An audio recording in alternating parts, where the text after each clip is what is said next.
Friends, మా అమ్మ chicken biryani చేయమన్నాను. మా అమ్మ చికెన్ బిర్యానీ చేస్తుంది.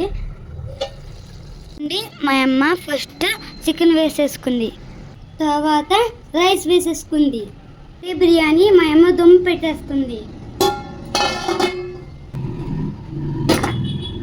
ఇంకోండి, మా అమ్మ చికెన్ దమ్ బిర్యానీ చేసేసింది. ఎలా వచ్చిందో చూద్దాం. మా అమ్మ నా కోసం బిర్యానీ చేసింది.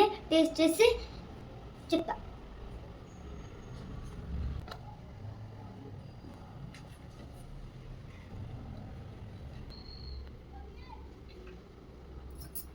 టేస్ట్ చేస్తున్నా.